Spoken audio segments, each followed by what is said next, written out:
In the several months that I had shared the Baker Street lodgings with Sherlock Holmes, I was consistently amazed by the indefatigable energy he poured into his never-ending war on crime. But my physician's eye could see the strain that perhaps another wouldn't have noticed. Thus it was one morning that I prevailed upon him to join me for a day in the country. All seemed tranquil at first, but I was to learn, as I did in later years, that when Sherlock Holmes did not seek trouble, it often sought him.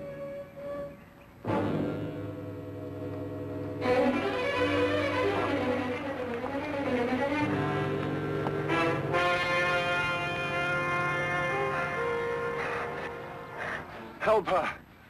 They may be coming. Steady now, we'll have you all right in a minute. What's happened to the young lady? Who are you running from? Stark. Carroll. They tried to kill me. Out now, Holmes. Perhaps we'd better get them to London, eh? My very thought. The young lady is uninjured, but she's suffering from a deep state of shock. Come along. Oh.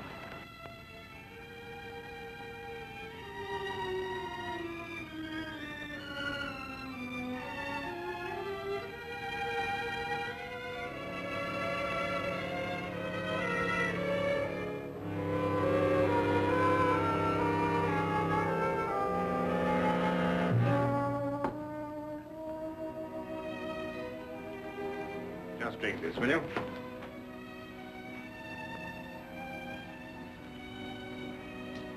Better now? Much, thank you, sir. Will she be all right, Doctor? Oh, yes, I think so. Twice last night she saved my life. Who is she? I don't know. We only met last night. I'm afraid she's mute.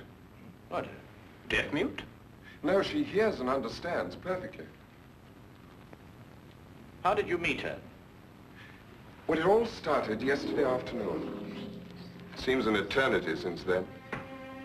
I was in my office, facing the realities of my professional situation. I suppose that everyone finds his first venture into independent business to be a dreary experience. After a year of it, I'd about decided to admit failure and seek employment with some recognized firm. It was at that point that I received a client. Mr. Hatherley? His name was Colonel Lysander Stark. Had I known then what horror he was bringing into my life, I would have strangled him right then and there. Frankly, Mr. Hatherley, the commission I have come here to offer you deals with a matter of extreme secrecy. I have gone to some lengths to acquaint myself with both your professional and your personal qualifications. Personal qualifications, sir? Yes. I know you to be an efficient hydraulic engineer, but also that you are a bachelor, an orphan, and that you reside here alone in London. Why, that's very true, but I'm afraid I don't understand. You shall when I explain the assignment. Do I have your word that our conversation will go no further than this room? Of course, sir. I shall respect your confidence. Excellent. Well then, does £50 for a night's work appeal to you? £50? I note by your expression that you suspect some illegality. Let me set your mind at rest on that score. Exactly what you want me to do? To repair a hydraulic press, Mr. Hatherley. A rather large hydraulic press. Well, that hardly seems unusual.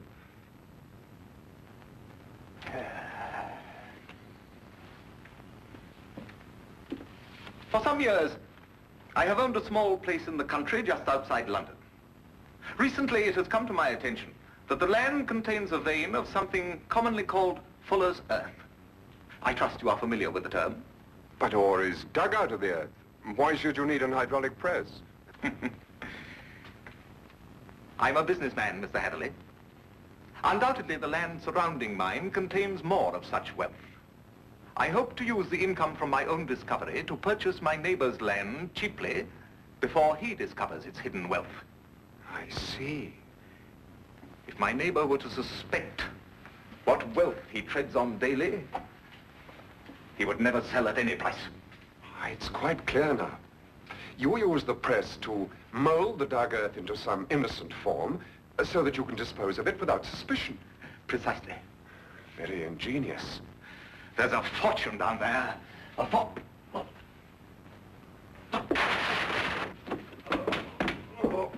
Is there anything wrong? What is it, Colonel Stark? Can I get you something?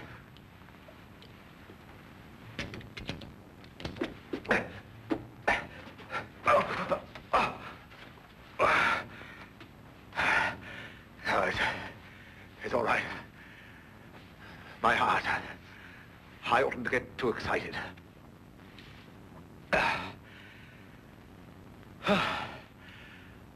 Well, I've put my trust in you, Mr. Heatherley. Do you accept the commission? When do I begin, sir? I promised to meet him that night. Last night, at Ayford Station. The time he suggested was quite late, 11:30. But he insisted that it would be less conspicuous.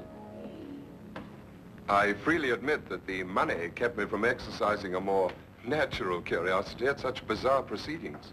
One point, sir. When we encountered you, admittedly you were in a highly nervous state, but you kept repeating that they were after you. Did this man Stark have a confederate? Yes, a foreigner, a man named Carrow. I was to meet him later that night. Go on. Last night I boarded the train to Ayford and arrived there a little past 11 as ordered. And Colonel Stark was waiting? He was. We drove for almost an hour, and then we stopped suddenly, and he almost pulled me into a darkened house. Stark muttered under his breath as he fumbled to strike a match, but suddenly a light appeared at the top of the stairs.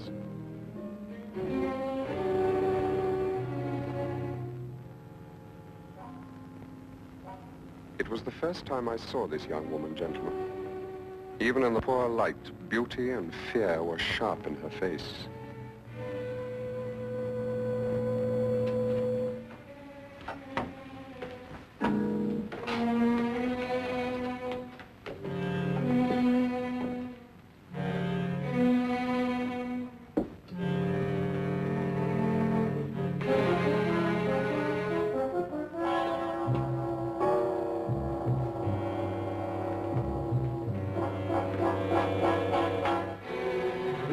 Is our housekeeper. How do you do, miss? She cannot answer you, I'm afraid. She is quite mute. I forgot to tell you that I have a colleague, Monsieur Carroll, brilliant mineralogist. I'll fetch him for you, if you'll excuse me for a moment. By all means.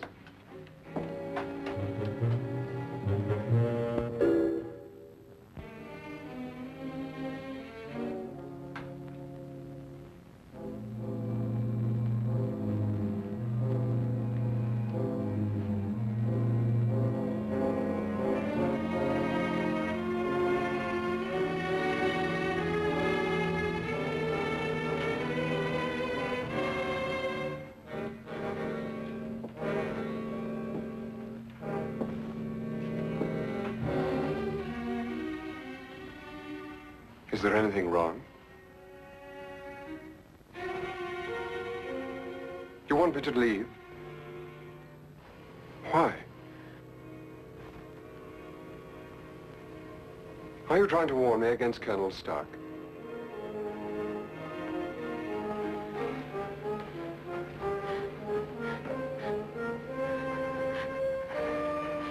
Why should I fear Colonel Stark?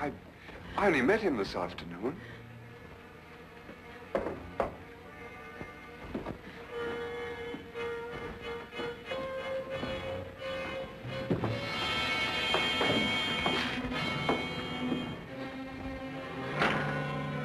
Heatherley, I'd like you to meet my friend and associate, Monsieur Carroll. A pleasure, sir. Colonel Stark will show you our press and explain the difficulties we have. I'll join you in a moment, after I have arranged with our housekeeper for your stay tonight. Yes, yes, that's a good idea. Will you come this way, Mr. Heatherley?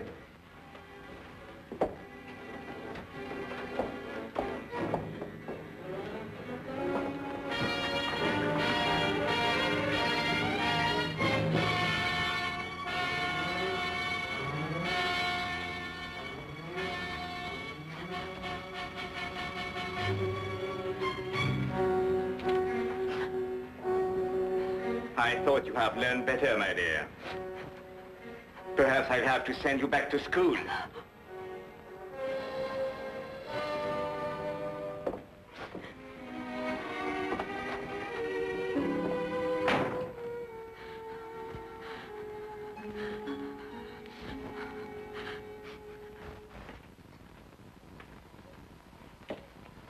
Yes, in principle, this is the standard hydraulic press.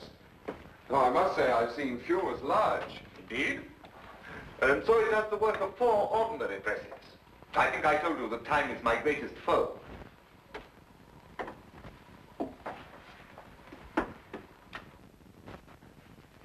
Would you bring more light, please?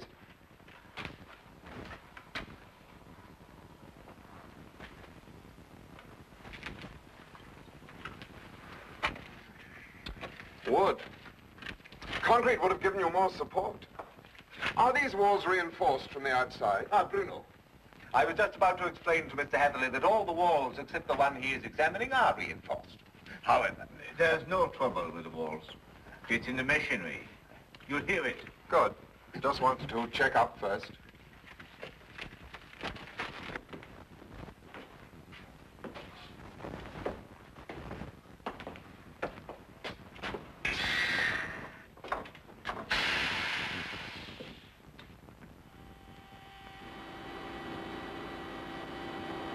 Now listen.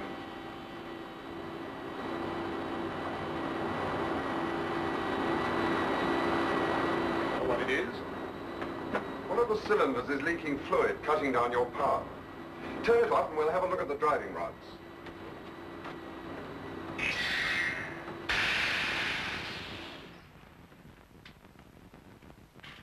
I knew what I was after, and the rest proved to be no problem. Of course. You knew by then the true purpose of the press. Not quite. Although I was sure it was not for making dirt brick molds. Much too large for that. But they'd lied to me so blatantly, I thought it best not to call them on it right off. Well, what were they using the press for? Very obvious. They are counterfeiters. They use the press to form the amalgam that takes the place of silver. So I learned during the night. It was naive of me to assume that everyone but myself was asleep, but I did.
It's amalgam, Mr. Hatherley.